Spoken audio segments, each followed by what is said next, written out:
আজকে আমরা ক্লাস 7-এর তৃতীয় পর্যায়ক্রমিক মূল্যায়নের অন্তর্ভুক্ত সমীকরণ গঠন ও সমাধান যে চ্যাপ্টারটি রয়েছে তার কোষে দেখি 22.4-এর অঙ্কগুলো আলোচনা করব।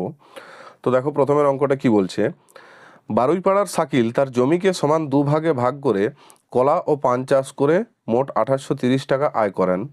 পান চাষ করে তিনি কলার চেয়ে 630 টাকা বেশি আয় করেন। কলা চাষ করে তিনি কত টাকা পেয়েছিলেন হিসাব করে লিখি। তো ধরি তিনি কলা চাষ করে x টাকা পেয়েছিলেন।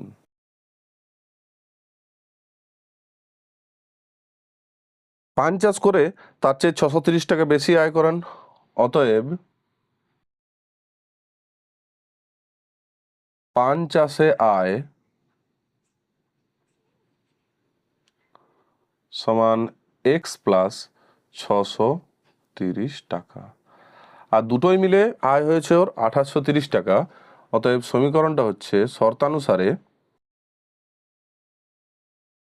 কলা থেকে আয় প্লাস পান থেকে আয় অর্থাৎ x প্লাস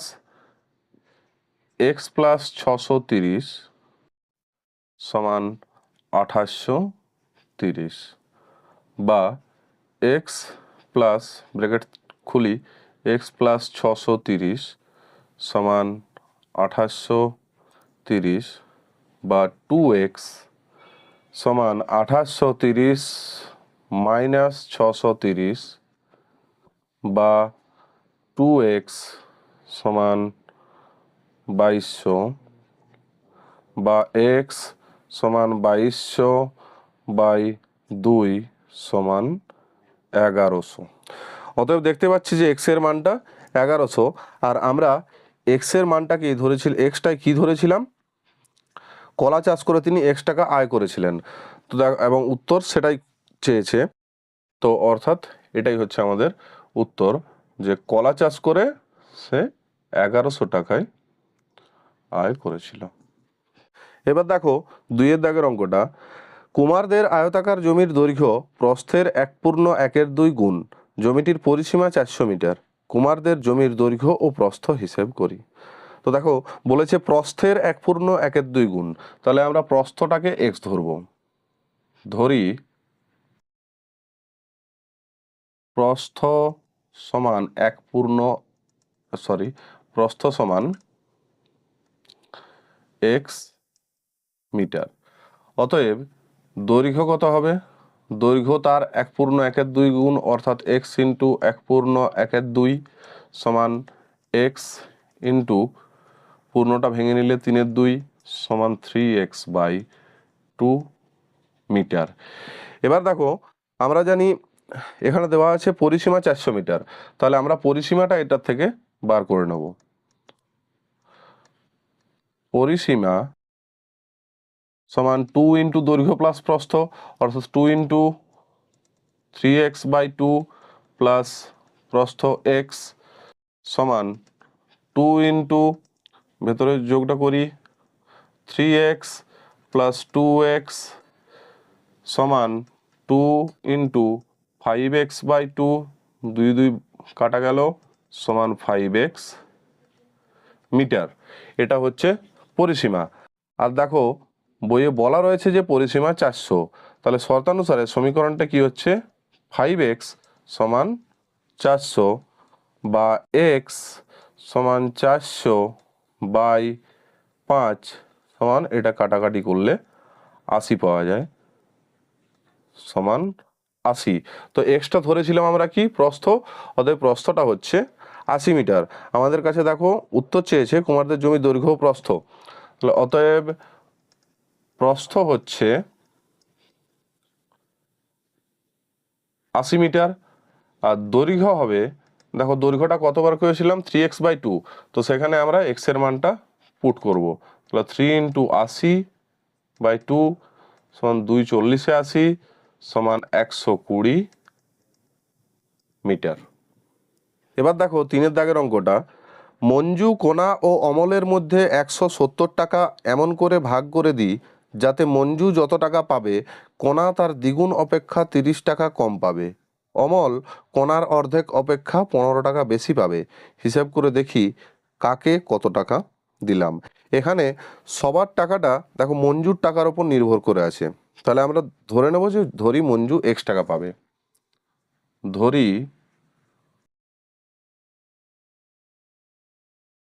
মঞ্জু পাবে এক্স টাকা। অতএব দেখো তারপরে বলেছে যে কণা তার দ্বিগুণ অপেক্ষা 30 টাকা কম পাবে। তাহলে কণা পাবে তার দ্বিগুণ অপেক্ষা 30 টাকা কম, অর্থাৎ 2x এর চেয়ে 30 টাকা কম, 2x মাইনাস 30 টাকা। আর অমল পাবে কণার অর্ধেক অপেক্ষা 15 টাকা বেশি। তাহলে অমল পাবে কণার অর্ধেক অপেক্ষা, অর্ধেক অর্থাৎ বাই 2, 2x মাইনাস 30 বাই 2 তার চেয়ে 15 টাকা বেশি, প্লাস 15 টাকা। তো এটাকে আমরা একটু সিম্পলিফাই করে নিই। 2x by 2 minus 30 by 2 plus 15 সমান 2 2 কেটে গেল, এই 2 আর 30-এ 15, তাহলে থাকছে দেখো এক্স মাইনাস 15 প্লাস 15 সমান প্লাস 15 মাইনাস 15 কেটে গেল সমান এক্স টাকা। অর্থাৎ দেখতে পাচ্ছি মঞ্জু এবং অমল দুজনের টাকার পরিমাণটা কিন্তু একই। তাহলে এই তিনজনের টাকার যোগফলটাই হবে মোট 170 টাকা, অর্থাৎ মঞ্জুর এক্স টাকা প্লাস কণার 2x মাইনাস 30 টাকা এবং অমলের এক্স টাকা, এই তিনজনের মোট টাকাটাই হচ্ছে 170। এটাই আমাদের সমীকরণ, তো শর্তানুসারে এখানে লিখে দেবো।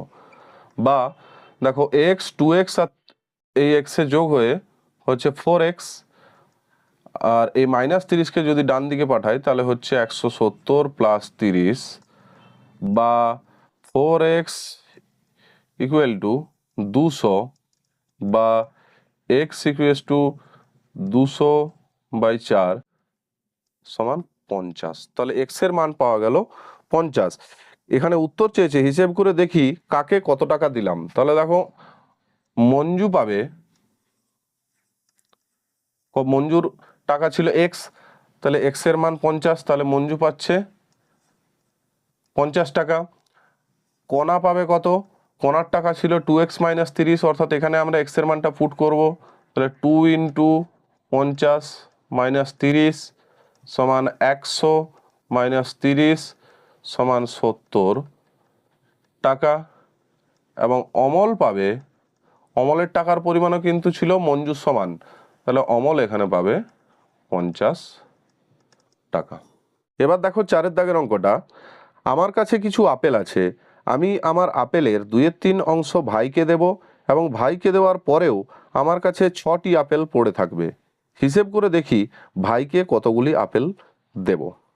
তো দেখো এখানে বলেছে আমার আপেলের 2/3 অংশ, তাহলে আমার আপেলটা এক্স ধরতে হবে। তো ধরি আমার আপেল এক্সটি, তার 2/3 অংশ ভাইকে দিচ্ছি। ভাইকে দিলাম আমার আপেলের 2/3 অংশ, তাহলে আমার আপেল এক্স, অর্থাৎ এক্স ইন্টু 2/3 সমান 2x/3টি। এবার বলছে দেখো যে ভাইকে দেওয়ার পর আমার কাছে 6টি আপেল পড়ে থাকলো, তাহলে সমীকরণটা কি হবে? শর্তানুসারে এক্স মাইনাস ভাইয়ের আপেল সমান হচ্ছে 6, বা এদিকটা বিয়োগটা করি 3, 3x minus 2x equals to 6, বা x/3 ইকুয়ালস টু 6, বা x সমান 18। তাহলে দেখো এক্সটা ধরেছিলাম কি আমার আপেল, তাহলে আমার আপেল বেরিয়েছে 18টি। আর আমাদের কাছে উত্তর চেয়েছে, দেখো যে হিসেব করে দেখি ভাইকে কতগুলো আপেল দেবো। তো ভাইয়ের দেওয়া আপেল ছিল এটা 2x/3, তো এখানে আমরা x এর মানটা পুট করব। তাহলে উত্তর হবে, অর্থাৎ ভাই আপেল পাবে কটি? 2 ইন্টু 18/3 সমান 3 6 18 সমান 12টি। এবার দেখো 5 দাগের অঙ্কটা।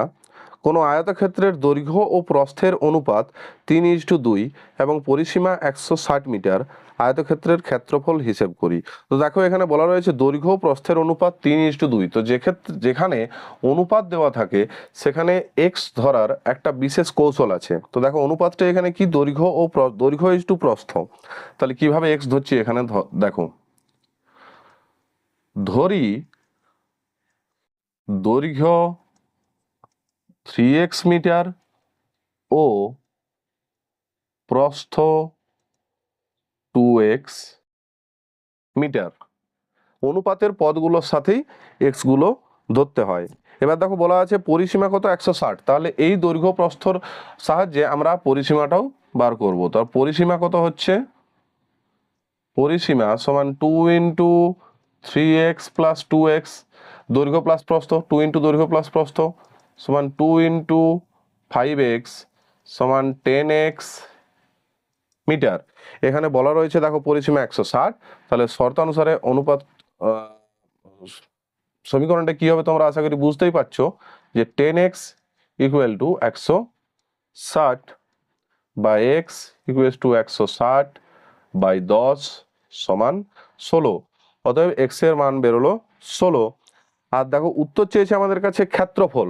তো ক্ষেত্রফলের সূত্র হচ্ছে আয়তক্ষেত্রের দৈর্ঘ্য ইন্টু প্রস্থ। তো তাহলে বুঝতেই পারছো যে আমাদেরকে এখানে এবং এখানে এক্স এর মানগুলো পুট করে আগে দৈর্ঘ্য আর প্রস্থটা বার করতে হবে। তাহলে দেখো দৈর্ঘ্য কত হবে, দৈর্ঘ্য হবে 3 × 16 = 48, আর প্রস্থ হবে 2 × 16 = 32। তাহলে দৈর্ঘ্য 48 এবং প্রস্থ 32 মিটার। অতএব ক্ষেত্রফল কত হবে, দৈর্ঘ্য ইন্টু প্রস্থ বললাম সূত্রটা, তাহলে 48 × 32 বর্গ মিটার। এটার গুণফলটা কত হচ্ছে তোমরা একটু বার করে নিও। আজকের মতো ভিডিও এখানেই শেষ করছি। এর পরের ভিডিওতে আমরা এরই 6 দাগের অঙ্ক থেকে বাকি অঙ্কগুলো দেখব। ভিডিওটি যদি তোমাদের ভালো লাগে থাকে তাহলে অবশ্যই ভিডিওটি লাইক করো, কমেন্ট করো এবং চ্যানেলটিকে সাবস্ক্রাইব করো এবং নোটিফিকেশনের বেল আইকনটি ক্লিক করতে ভুলো না, কারণ তাতে আমি যখনই নতুন কোনো ভিডিও আপলোড করব সেটার নোটিফিকেশন তৎক্ষণাৎ তোমরা পেয়ে যাবে। ধন্যবাদ।